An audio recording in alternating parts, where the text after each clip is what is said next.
What is in the box that's going to be delivered to WWE, turn up on Monday Night Raw, and it's not to be opened until the 28th of February 2026, which just so happens to be the Elimination Chamber. It's the biggest talking point on Monday Night Raw, ladies and gentlemen, and the segment was only about a minute long. But I tell you what, it's got people talking, and that's what it's all about. Because ultimately, end of the day, it doesn't matter how much time you have on the screen; it's what you do with it. And do you know what? I'm going to throw a load of things at you, Nick, Steve, and I want to see what you think could be in the box. And of course, to everyone that's watching live, to everyone that's going to be watching this on delay, let us know in the comments below what is in the box. What is in the crate? Is it going to be a superstar? Is it going to be another masked man? Is it going to be something that's going to enhance a storyline? Is it going to be a small little box in the big box that reveals something else? Is it Hornswoggle? What is it going to be? There are a lot of different options of what we could genuinely get here.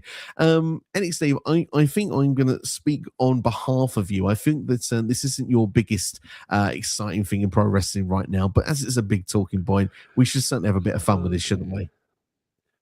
When the biggest talking point of your top tier A show is a mystery box, it means your creative is doing something wrong.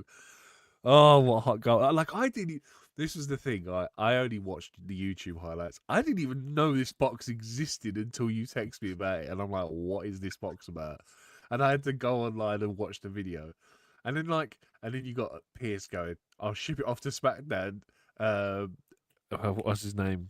Nick Aldis, yeah. Yeah, Nick Aldis can deal with it. And I'm like, what is this? Just pass the parcel or something? It's just some sort of really bad joke. I've got a really bad feeling. It's like, what am I saying? I got a really bad feeling. I know this is going to be hot garbage. Just, dude, how many times have we get hyped for something like this and it just ends up being something really horrible, really terrible? What are you talking about? What about the time there was the anonymous Raw GM and it turned out to be Hornswoggle? What about the mysterious egg at the Survivor Series in 1990? It was the Gobbledygooker. Like, come on, don't tell me we're not getting some high quality stuff here. Look, the thing is, let's spitball some names because I want to make sure we get some questions. There's a short Q&A tonight because we don't have the same sort of time longevity due to work reasons. So we're going to try and power through and get as many questions in as possible. So I'm going to have a bit of fun with you and I'm going to spitball some names, some ideas, and you can say to me yes or no. And we can maybe talk about one or two of them, the obvious one in a bit more depth, which will be Chris Jericho. No. What's the why? Why is he in a box? Why is he not in a box? Jericho... The box of Jericho. Jesus Christ. Yeah. You sold me. The box of Jericho. That's it. I want it now. Definitely 100%. I'm sold on the box of Jericho. The box of Jericho. Just imagine him coming out of it as well, like the learning tree. Hi guys. Do you know what I mean? Like it would work so well. But like I think the thing is like why it could be Chris Jericho. I don't know if it will be because we got a comment that's come in and look, Dave is straight on it. It says Chris Jericho's AEW contract believed to be frozen amid ongoing absence. Took a break in 2025. There is rumors that the contract's been frozen, which if that's the case, Jericho ain't going anywhere anytime soon. So that would be the case of that. So that's the downside of it. The upside of it is the Fozzy Tour actually stops this Sunday. His last show in the UK is this Sunday. There is no Fozzy dates after this until May. There is a gap between the Elimination Chamber and WrestleMania if he was free to make an appearance. And if it was to be Jericho, he debuted in 1999 in Chicago. This show, Elimination Chamber, is in Chicago. There was a countdown of Jericho where he had the Y2 bug millennium thing going on. Well, you can't really do that now because we're 26 years later, the bug was not a thing. So this is another countdown element to it. So there are some things that make it work that it could be Jericho. The other thing which also stops it from being anybody, who could breathe in a box for 2 weeks? Where's the air hole? Honestly, I'm just thinking that people are just going to keep slapping stickers on it, like delayed now, delayed until March, delayed until April, delayed until WrestleMania. Inadvertently, those brief holes are going to start appearing, and people are just going to start sticking stickers all over the top of them. Look, like I said, you sold me on the box of Jericho. I kind of want that now because I want that. If anyone could sell me on a gimmick as stupid as the box of Jericho, it's Chris Jericho. He got the word "it" over. He got the list over.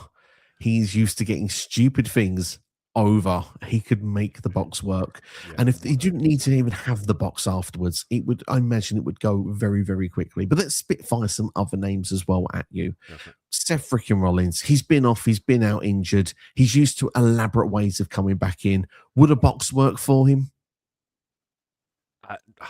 Honestly, do you remember when they tried to debut the Seth statue and Sting was underneath the box? Yeah. That's the only thing I think they would do was if like Seth Rollins had a statue and they tried doing the same thing, but this time it's actually Seth under the box. Like almost like a reverse on it. Or like it's meant to be a statue of like, I don't know, Bron Breakker or someone, and it just ends up being Seth. That could be work. That could be fun. Danhausen. People are not sure about his AEW contract status. He's good friends with CM Punk. He's very nice, very evil, and I think the old wooden box would quite fit his narrative and gimmick quite nicely if he was to come out of that box. Again, another person that could probably sell it would be Danhausen in a box. Again, I wouldn't be mad at it. I just need some logic. Mind you, Danhausen doesn't need a lot of logic, but I'll take it.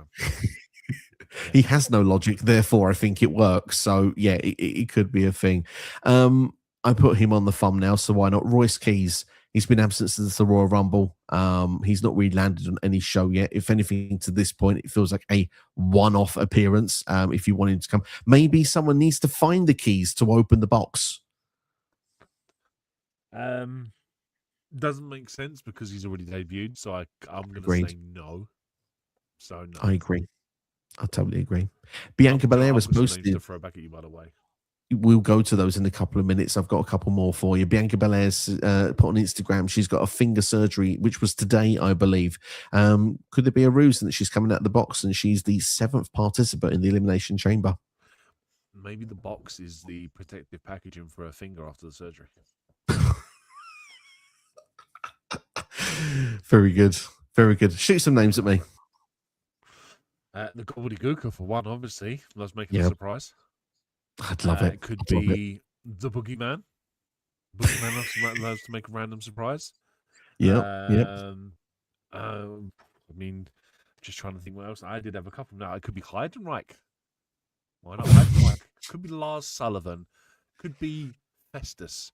Could be any one of those old characters that just really didn't make sense and that would seems to be, if you were going to lock them away, it would be in a box somewhere in a shipping container. Love it. Love it. Some goofy names there. I was tempted to put the gobbledygooker on the thumbnail just to see if it would get any reaction at all, but I didn't go for it in the end. I'm going to stick with the prediction Chris Jericho, and this is something I actually want to see with Jericho because I don't think it makes sense he's in the box either. And yeah, the box of Jericho I think is one way that you can do it, and number two, what I want to see inside the big box is a little box. I don't want there to be a person in the box. I want there to just be a little box.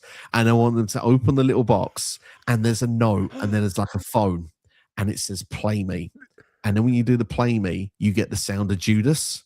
And then you read the note and it says open challenge at WrestleMania or see you on Monday.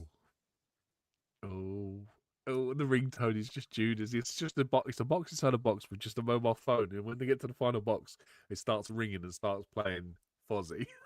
Yeah, exactly. Or maybe that's the thing. It's just a phone, and then it rings, dun, dun, dun, dun, dun, and it plays the Judas. The crowd has the reaction. You let the moment pop for them to calm down. Answer the phone. Hello. Oh, it is you, Chris. Jericho. Good to hear. Yeah, wrong number.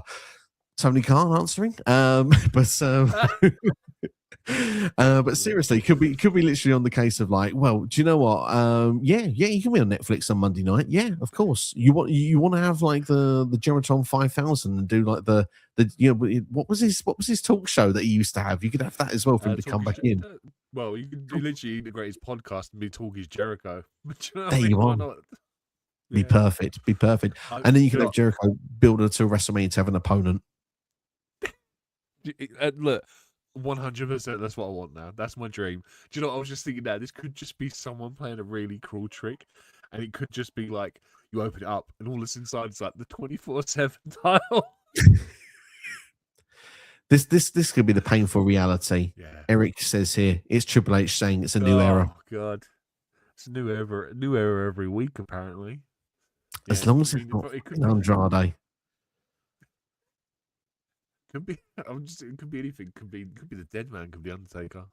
You know, Could be. he's in the box. You It never know. could be anything. But yeah, like honestly, I'm hoping it's like a really goofball, stupid thing.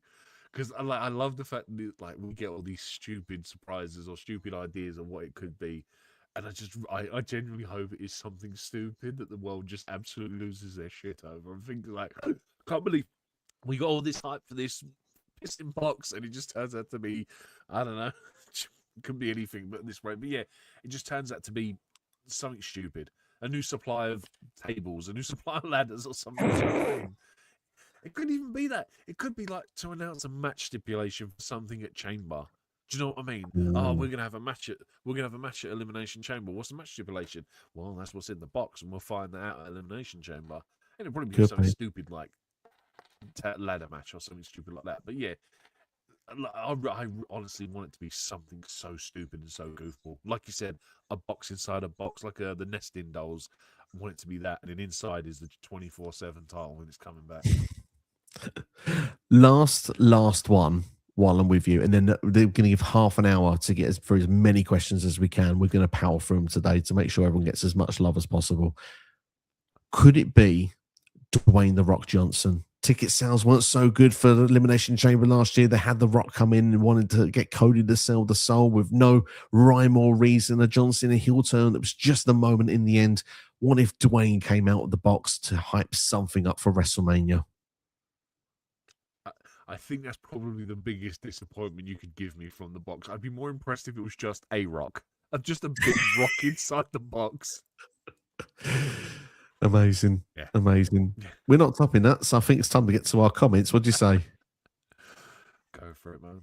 Let's go for it indeed. Leo in the house then with our opening one. He's got a few comments, so we're going to get through all of them to get to the answer here. He says, with Bianca being out of WrestleMania with her finger, I know it's most likely Tiffany wins the chamber, but I really want to see Rhea win it to face Jade with the recent sales they've had recently. My only concern is that Charlotte winning would make the fans turn on her again, which I don't want to happen. Hopefully they can book it in a way that fans don't boo Charlotte this time around. I think Tiffany should win the United States Championship from Julia at Mania. You can throw Jordan Grace and make it a triple threat. I mean, the thing is, a lot of this makes a lot of logical sense and fears and everything. Like, I mean, obviously, for example, you could do Jade versus Rhea. It feels quite an exciting prospect of a match. First time ever. We've not seen it. We've seen Tiffany versus Jade multiple times in the past. But there is unfinished business there, which makes you think it could be a WrestleMania match. Jordan Grace, mind you, could be someone that could go for that United States Championship, but she's still currently having a feud with Jade Cargill as well. Charlotte Flair, what happens with her and Bliss? They could be, they could both be in the chamber, for example, together. Would that have the same sort of moment that we saw the Rumble, one eliminate the other by accident? There's so many things that can happen with the women's chamber. It's hard to give a prediction this early, but if you had to pick a current favorite, who do you think it is? And do you agree with Leo that perhaps it shouldn't be Tiffany if you think it is Tiffany? Yeah, I mean, it probably is going to be Tiffany just because, they're in a tag team. They're in that tag team division. I just can't see them. I can't see them taking Charlotte out to use her against Jade. And then what does Alexa Bliss do? Absolutely nothing at WrestleMania. And Alexa Bliss gets such a pop from the crowd that I just find it hard to believe that they wouldn't not have Bliss on the card. I mean, look, I wouldn't be against Jordan Grace, but I think I just think it's too soon for Jordan Grace to be having a singles match at WrestleMania for a world title. Yeah, I mean, the thing is, my stance on this whole thing, for what Leo has said, is I think Tiffany is going to win the chamber currently. She's the one with a history of Jade Cargill that they could wrap something up. A stipulation match is what's needed if they have to do it one more time at WrestleMania. Whilst there is the excitement, like you said, of doing Jade versus Charlotte or Jade versus, what does the other tag team person do? EO they can, I guess, defend the titles on one night and then, you know, have the match the other night. Same with Charlotte and Bliss, for example. They could do double duty, but I do fear the same thing, that Charlotte could be turned up by the fans as well. For me, I think Tiffany is the right person currently, unless Bianca comes back into the mix, which is looking very unlikely at this point now. I think Tiffany is the way that WWE will go. She had the most established 2025 of all the other women in and around the title scene. The history is there, and there's something that they can do with it at WrestleMania. Yeah, I think the problem I have is that I think Jade needs the win if it is going to be Tiffany at WrestleMania. Agreed. I know a lot of people are going to poo over it because a lot of people aren't behind Jade at the minute. But I think in terms of if you want to build Jade versus Bianca, Jade needs that win. I think unless, of all the names that have been mentioned there from Leo, which was Jordan Grace, Tiffany, also Charlotte, I think that Jade should beat all of them personally. Rhea is the only one I would say that the results should go the other way. Yeah, that's fair. Ray says, oh, sorry. Charlotte, I think, I was going to say, I had mentioned Charlotte, but yeah, I don't know. Charlotte is also another one where I'd be like, it's Charlotte Flair. I could kind of understand if they made Jade lose to her. Absolutely. And it's any chance we get you closer to the mic, or any way we can get the audio up? We've just had right here. There we are. Super. Just we had a comment in there says, well, not I could hear you, but apparently not so much in the comments. But Ray says Mickey James returned to TNA at No Surrender, attacked Ash by Elegance. Mickey did say on a GAW podcast that she has one more run left in her. Well, if she does, good to see her back. That's what I would say. Yeah, absolutely. I saw her return as well. Looked like she had a slight bit of ring rust, but again, time like 5 minutes in the ring, Mickey James will get that back. I would think so as well. She's a legend, one of the best to do it in the women's division ever. Mason says the inspiration was at the AEW House Rules Brisbane, Australia show to announce they'd signed with AEW. Really cool. The tag team division's really heating up, and a welcome addition. A surprising addition, if I'm honest. Didn't think the inspiration would be a tag team that AEW would sign, but look, I'm glad that they're on the show now. They are entertaining. They are characters. Maybe we'll see a different version of them, like in terms of in-ring quality, which I suppose is the most exciting thing to see. But look, they're in work still. That's always a positive. Absolutely, and they're very entertaining as well. And I think that AEW will allow them to show their entertaining side, which is really nice to see. Bob has said WWE has announced Clash in Italy is their first ever PLE in Italy. Absolutely. Your full European tour as well, with a host of shows taking place in Italy as well. I believe Bologna will be hosting a Raw or a SmackDown, I think, as well, as taking part of this also. So yeah, really good to see. I think Turin has the Clash in Italy PLE, has the Monday Night Raw, so Bologna will have the SmackDown. There will also be a SmackDown, I believe, in Barcelona. And of course, London will get a Monday Night Raw, I believe, at the very end of this as well, a couple of weeks later. So there is some good stuff in this. I think Portugal, France, other countries to get a part of this European tour this time. So WWE are sharing the love out, not all the same countries as the January tour. And I'm excited because we've heard some really good things about Italy when it comes to their fan base as well. To have a PLE, let's bring it on. Let's see what they got. Yeah, agreed. Just the fact that Raw will be on at a decent watching time for a few weeks as well is always a massive bonus. But yeah, I'm excited. Like, look, European crowds, I think, are the best in wrestling at the minute. No discredit to the American fans. Definitely no discredit to the Saudi Arabian fans, because I don't think they're the greatest in the world either. But the European crowds, when it comes to Europe, we turn up. Yeah, absolutely. And I think Italy will be, I think they could rival the France crowd, you know. I really do when it comes to noise. Yeah. So let's see what they got. Going to be exciting. Doc Gallows made a surprise return to his former WWE character Festus at the MLW Battle Royale 8. Didn't know that. That's really fun to know. I took the pleasure of skipping through that match. Like, I was skipping through to see who the entrance was. And yeah, Festus, he was great. He got in the ring, did absolutely nothing till Carl Anderson got ejected. And then Carl Anderson rung the bell. Festus started beating people up. It was great. Sounds like a good throwback, to be fair. You got to love it. Jericho's talk show was called The Highlight Reel in WWE. Thank you, Ray, for that. I had totally forgotten what it was, so do appreciate that. What is the worst title in the history of WWE? It's got to be the 24/7 Championship, or dare I say the greatest Royal Rumble Championship?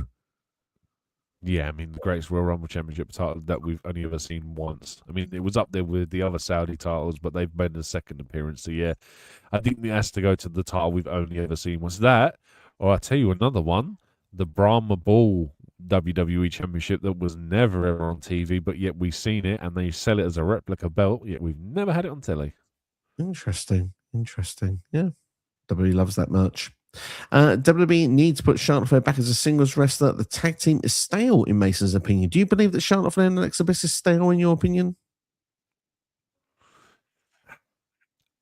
The problem with Charlotte is her character is she only works well as a heel, and she's been so in our faces for years that it's really hard. And every time I've seen her as a baby face, I'm just not convinced by it. Alexa Bliss, Alexa Bliss is look either way. That I'm not a big fan of the whole Sister Abigail kind of aesthetic that she's supposed to have, and I really wanted to go back to how she was when she debuted, because I think Alexa Bliss when she debuted is best Alexa Bliss.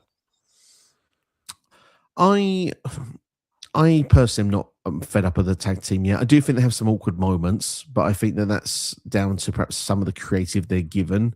I am ready to see where this goes next, whether it's going to be as opponents or whether they're going to go and win the tag gold back. But I mean, I think Elimination Chamber is going to be a place to find out. Bliss is in the chamber. There's a chance that Charlotte Flair could join in the chamber as well. So we'll find out this Friday on SmackDown. And I kind of hope they are, because then I'd like to see where it leads to, because they're certainly teasing the idea that they could be on the same page, but they could be foes. And of course, expectedly, they will eventually be foes. So maybe, just maybe, Mason, you might get your wish some point down the line. Pierre says he's got a hot take. Let's hear the hot take. It says Brock Lesnar did not have a single story that was good in his career since his return in 2012. Ouch. He goes on to say a bit more, though, so let's take on those bits first. He goes on to say that the only way Brock does something good is because of his rival and a deep story like Drew McIntyre, Roman Reigns in 21-22. Well, that's since 2012. So I think he has had a single story since then. And also, the feud with Brock versus Cody was not deep enough, but somehow it worked. I mean, Pierre, I think you've counted your own point there, dare I say. But I would also say I think the feud with CM Punk in 2013 was decent. And I think the Royal Rumble match itself, that story where Brock eliminated the first half of the Rumble before Drew eliminated him, I thought that was a brilliant story, to be perfectly honest. Yeah, and also the one that was my utmost favorite was gang member Brock Lesnar when he came out with the Money in the Bank contract turned into a boombox, and how that wasn't a thing, and how WWE didn't actually take the advantage of merchandising that, because that would have sold bucket loads. Probably would indeed. This is the point of the video where I'm going to turn around and say, if you're enjoying so far, hit that like button, share with a friend, subscribe as well. Keep the questions coming in. We're up to date. We don't usually get up to date with those, so I'm quite happy with where we are at this point. But I tell you what, I wanted to talk about a couple of things on this particular video, so I'm going to talk about one of them now. Finn Balor and CM Punk, the feud for me has really been a good one. I'm so much enjoying the layers of depth, the importance of the World Heavyweight Championship, how, you know, Finn Balor's desperate to get back to the scene as well, how Punk said he deserved it for what he'd done, but this time he actually just deserves a beating. This time it's not from what he is.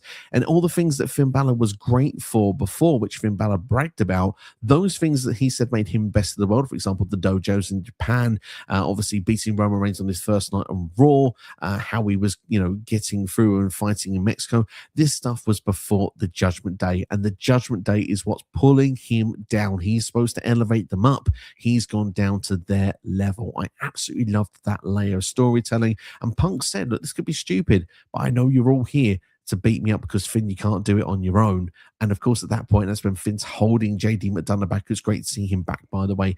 Dominic Mysterio holding him back as well and saying to the guys then backstage, you got to let me do this on my own. And they're saying, look, you're playing into Punk's hands. Well, I think actually, yes, they are. But I think this is not just, there's so many different layers of the story, because everyone seems to be focused on CM Punk's side of it, jeopardizing the main event of WrestleMania. He's never been a night 2 main event of WrestleMania guy, but he's got that with Roman Reigns, it seems. And it's a case of, oh my God, you're jeopardizing that. Finn Balor says, look, I'm here to improve it. I'm in to improve that main event of WrestleMania. If I win the match, I'm in it instead of CM Punk. But what I think people are neglecting to see is actually what this means for Finn Balor, because he's got another opportunity here to go into this against CM Punk and steal the show, because the match they had in Belfast was fantastic. Finn Balor's home country, by the way, being in Ireland, obviously the Northern Ireland part. And of course, now this time it's going to be in Chicago, where CM Punk is from, so you can play that story of the reverse this time around, which will be really fun as well. But I think for Finn Balor, he gets to prove himself that he's a world title contender, that he has been held down. And I actually think that he's actually going to get screwed over, because I think the Judgment Day can't help themselves. I think they're going to get involved at the match at Elimination Chamber. And I think there's going to be miscommunication with Finn Balor and Dominic Mysterio. And I think that that's what's going to lead to their WrestleMania match, because I think that Finn Balor is going to lose because of Dirty Dom getting involved. And I think then when you get into Monday Night Raw, I had that match won. I had this set. And then you finally see the seeds of the breakup of the Judgment Day cracking from the seams from now until WrestleMania. And I think we'll get Finn Balor versus Dominic Mysterio for the IC title. I think that then we'll see Balor probably win that title, have a run with it. And I think at that point, then once he's lost that title, I think Finn Balor can go back to, what we've been seeing. A Balor Club is back in force. I love the new t-shirt, by the way. I think the merch is awesome. And I actually think that Finn Balor could be a contender to go for a world title towards the end of 2026. My only problem with everything you just said is we did this 2 years ago with Damian Priest, where Balor had a world title opportunity, and Priest ends up costing him the match. Yeah. Don't get me wrong, I want Balor in that main event scene as much as anyone, but it just gives me flashbacks to that. I'll be honest with you, I'm actually more excited for this version though, because Dominic Mysterio is the future of WWE, and the idea of having a Dom Mysterio Finn Balor match at WrestleMania for either the AAA Mega Championship or the Intercontinental Championship, I think is a massive thing. And I'm going to say it, I'd rather it be for the AAA Mega Championship, because then you've got AAA being represented at the grandest stage of them all with their world title. I mean, if anything, I'd make Dom lose the IC title like the week before and get a title change out of that, just because then it just makes it more interesting come WrestleMania that he's only got one title now and it's against Finn Balor. And if anything, Finn Balor should cost Dominic Mysterio that match the week before. And then that way we've got a new IC champ. It's going to be more 50-50 booking with who's going to win between Dom and Finn when it comes to that AAA Mega Championship match at WrestleMania. Yeah, I mean, look, it's 50 of one and half of another. Again, like I said, it's a story we've already done 2 years ago with Damian Priest, but I'm more excited for this version just because I don't know. I don't know if it's because I find Dom a more entertaining character than Priest, or just for the. I think as well, the good part is JD McDonough. There's going to have some conflict between them, because obviously JD is like from the same place as Finn. Do you know what I mean?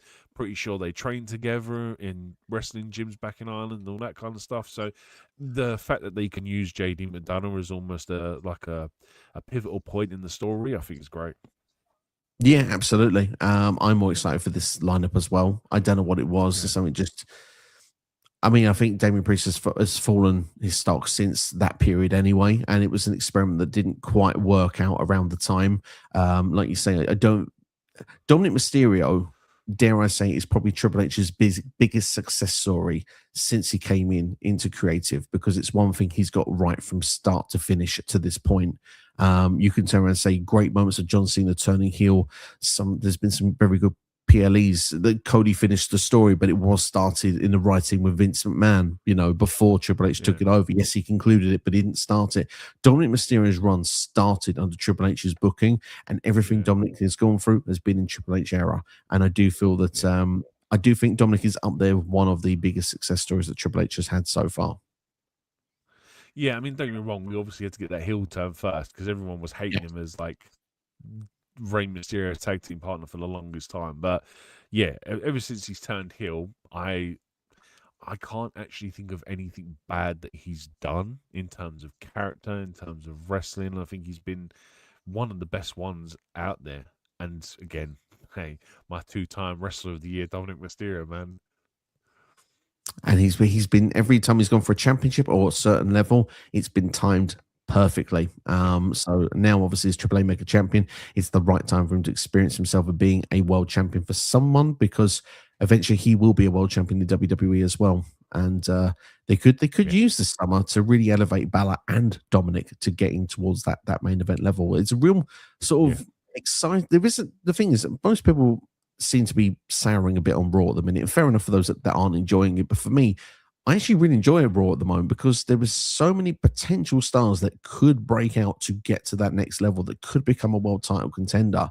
Um, I just think it's a really exciting period. I really, really do. And most yeah. weeks, yes, there were some bits that are a bit fuller, a bit fodder, but I do enjoy Raw on the whole. Do you know what the most important thing is? Is people actually want to see Balor in the main event, which is why so many people are behind this. I think that's why it could work as well, because the momentum is Yes. there this time, where I think last time everyone kind of went, yeah, Balor's there, but he's not going to win. And that was just it. And Yeah. I think Yeah. everyone Exactly. woke up. Everyone woke up to Balor with that match in Belfast. 100%. 100%. Let's go back to the comments. Pierce says, yeah, the thing is with the 2020 Rumble only worked because Drew was the one that eliminated Brock. That's the only reason why it worked. Yeah, but you had to get It to was that so damn good. moment. It was so damn good, absolutely. But whoever eliminated Brock, it would have worked. It was the magic that got you to that moment. It could have been The Aleister thing as Black, well could have with been that, AJ Styles. the thing is as well though, is people love that Rumble that much because of that booking. They Mm. like, I don't get me wrong, it got to like 13, 14, and I'm like, oh my god, Brock Lesnar's genuinely going to win the Rumble by eliminating 29 other people. And then Mm. you get that moment, and my god, does it just elevate Drew to megastar status? And that Claymore kick heard around the world. It was fantastic. Absolutely. I mean, PS says if it was someone else, it wouldn't have worked for him. But I mean, hindsight's a wonderful thing. But I obviously Drew was the right guy in that moment. But Yeah, I think that whoever got that moment would have come off big time from it personally. yeah, yeah, Um, absolutely. Dave says Vince Russo has said that JCW wrestling is better than WWE wrestling. I mean, if a tree falls in the woods, does it make a sound? Technically, but I think the only person around here is Vince Russo. Probably. Never seen it, so I can't comment really to say one way or another. But hey, if he's enjoying something that's wrestling, that's always a plus, because he doesn't usually say he's liking wrestling a lot of the time when he's watching it. Ray says Nick Aldis, Adam Pearce are playable characters in WWE 2K26. You'll love to see it. Yes, a bit of Scrap Daddy and a bit of Nick Aldis all the way. Please bring back the 10 pounds of gold as well. This might be the first time in a few years that I am tempted to dive into a 2K game. Oh, I might not buy it on release, but I'm thinking I will be doing this one. There's a slight bit of controversy with this game. Not so much if you don't buy the DLC. So normally every year they release DLC packs, don't they? And it's like, oh, you're going to get this classic superstar pack and this WCW pack and this NXT pack and whatever. So before you would spend your hard-earned money and they would all be available to play as. Oh no. Now you're going to spend £8, £9, £10 per pack. And then you still have to earn the wrestlers that you just paid an extra $9, $10, $8, whatever for.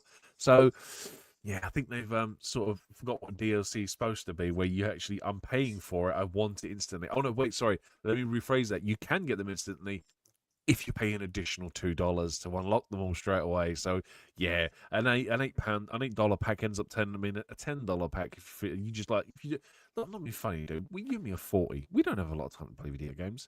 As if we're going to sit there and we're going to be able to progress to a point where we unlock everybody in a video game and then we pay £8 for the additional ones. No, thank you. Just give me the stuff I pay for, you tight-fisted gits. I think for me though, this would be because the idea of the Attitude Era is there as well, along with Monday Night Wars. This is the kind of game that I think if I bought this one, I wouldn't be in a rush and a need to buy another wrestling game for a while. Like this would have my fix for everything. And usually they have Attitude Era stars in every game, and they have classic NWO. But the fact that it's based around those time periods, the nostalgia for us in general, and then to have the current roster as well, it's just like, well, there's not much else you feel you'll need to do. But of course, 12 months is a long time from now, and you never know. And the only thing missing from this game that I would have really liked to have seen in it is an Iron Survivor challenge, and that could be the only thing that could tempt me into another year. But time will tell, I guess. But yeah, there's some exciting things about this year's game, but I don't know all the details as of yet. But that last one there, that could be a bit of a stinger for us that have got a little bit less time on our hands. Mason says, did you like the Natalia fart storyline back in 2012? No. Short answer for me. No, I didn't. Honestly, forgot about it till right this second. Oh my god, you're right. That was a storyline. Wow, unreal. Mm. Because that's almost as bad as the Nia Jax. My whole thing. That was it. I had to be thinking about what the word was then. Yeah. At least that though got a laugh though. I don't think the Natalia Fart storyline did anything in that sort of time, but the storytelling for women's division around that period was awful. Races, I enjoy seeing Natalia back wrestling. She was a babyface. She's a good heel. Yeah, I'm enjoying the Natalia run so far. Yeah, I think this. It's a shame she's not winning more matches, I'd say, but at the same time, though, I do think she's. Yeah, it's a good different presentation we've got. Yeah. Yeah, I mean, look, again, I'll say it again for the 15th time. Natty has a place on the roster, and she does what she needs to do. So, yeah, having her is still a plus rather than not having her. Absolutely. If you enjoyed the video, hit the like button, share with a friend, and subscribe as well. I want to dive in with one of my own personal topics today. I think we have found WWE's next big rising star, because each and every week, this person is getting more and more over. And I'm talking about newly addition to SmackDown as well from NXT, Trick Williams. Those lemon pepper steppers are working a treat for me. Everyone is chanting whoop that Trick. He's so over, even with his heelish ways, the charisma the guy has got, the killer lines he's got in and out of the ring as well. How we talked about Sami Zayn this past Friday on SmackDown. It is going to be hard to ignore Trick Williams for long. I think that this guy has got all the tools to be, dare I even say it, got all the way to the top. And I can even see this guy in Hollywood. I think he's literally got everything in the locker to be a megastar for WWE. Do you know what he did to get to that point? He took a one key thing that The Rock used to do all the time. Started talking about himself in the third person perspective. That's what's getting him over. Yeah, but no, and it's yeah, working. obviously I agree. Yeah, he's got the boy's got talent. You think to what Carmelo Hayes and Trick Williams went back on NXT, and when Carmelo come up, and you were like, "Oh, I wonder what's going to happen to Trick," and then Trick comes up a year later, and is automatically a bigger star, despite Carmelo having a title around his waist. The tweaks they did to give Trick an extra year in NXT have been nothing short of phenomenal. You know, Trick and A with the TNA world title, the Hollywood Trick Williams, the coat, and just everything about it. Like how he's, like you said, the mannerisms. Like, you know, he does some things from Booker T. Obviously, did that this week with the slap, and you know he's got the tricks of the Rock as well. But he seems to have a perfect blend. He knows how to do comedy. The only thing I would tweak with Trick is probably his finisher, the trick shot. I do feel I'd prefer a different finisher for Trick. But the thing is that you don't need to be a 5-star machine either to make money and to draw and to be a top guy in wrestling. And I think because he has so much charisma, that side of it is going to carry him all the way to the top. Yeah, no, I get what you're saying. Yeah, I just yeah, look, the guy is. It's almost like they've taken parts from certain wrestlers and just taken the best parts from certain people, like The Rock's mic work and like Seth's fashion sense, and do you know what I mean? You take the decent entrance music. Do you know what I mean? They're just there's bits that have been like almost pulled from certain people and just put into Trick Williams, and it's just money, man. Certainly is indeed. He is a money machine on the way for WWE, and I think he'll be a big player to come in 2026. Obafemi, I'll talk about him quickly before we wrap up. One of two more topics for you. He's been given contract from SmackDown and one from Raw. Looks like a teaser stare off of Rusev this past Monday. Looks like he's got a match this upcoming Friday on SmackDown against Kit Wilson. Where do you think Obafemi signs the dotted line? I would go with SmackDown. I think if you've got Cody on there, he needs to go SmackDown. I think you've got Roman and Punk and whoever else on Raw, but I think SmackDown needs an Obafemi heel more than anything, and I think kind of almost want to build. If you are going to, for example, do a Roman versus Oba, you kind of want to build to it. You want to give Oba some more time to establish himself. Hell, if you want to do Oba versus CM Punk, because oh my god, I'm thinking squash match instantly for that one. So yeah, just keep him away from these kinds of people. We obviously still need a finish to that Cody match that we never really got, which really should have been the emphasis for him winning the Rumble and picking Cody, or even, like I said, fighting Drew McIntyre for the title. There's a lot of more story lineage that side of the company than there is on Raw. Yeah, I agree with you. I think that, like you said, the history with Drew is stopping the match at the Saturday night's main event. The fact that we didn't get a result with Cody feels like SmackDown would be the more likely home at the moment. And outside of Yeah, Trick Williams, there isn't much else stopping getting a fast rise to the top. So, yeah, it would be fun to see how it plays out. So, yeah, over the SmackDown. But I do think commentary wise, I'd be quite interested to hear Cole and Graves talk about him on Raw more. But still, I still think he'll be just fine wherever he lands. He feels like a megastar definitely waiting to happen. agreed. Absolutely. The Masked Man on Monday Night Raw. We got our first real close up, and a lot of fans got to take some close ups as well. Looks like reports have suggested it's Grayson Waller. It certainly does look like Grayson Waller under the mask as well. Could genuinely be a reveal because there's history of Austin Theory, obviously in the past, and being the A-Town Down Under.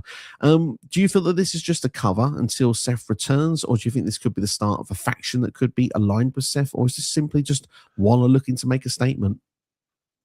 I mean, I did see a load of theories because obviously Theory was one of he was part of Seth's faction when he was doing the Vision thing with Buddy Murphy, and I saw like the whole play callback to that it could be Austin Theory who's actually working for Seth as like a double agent kind of thing. But I wouldn't mind Grayson Waller, honestly. Grayson Waller is such a good character. I think the problem you'd have with Grayson Waller is that he's too good on the mic to be someone's lackey like a Seth Rollins. Like Mm. Grayson Waller really should be tearing up the mid card at a minute in a US or an IC title scene.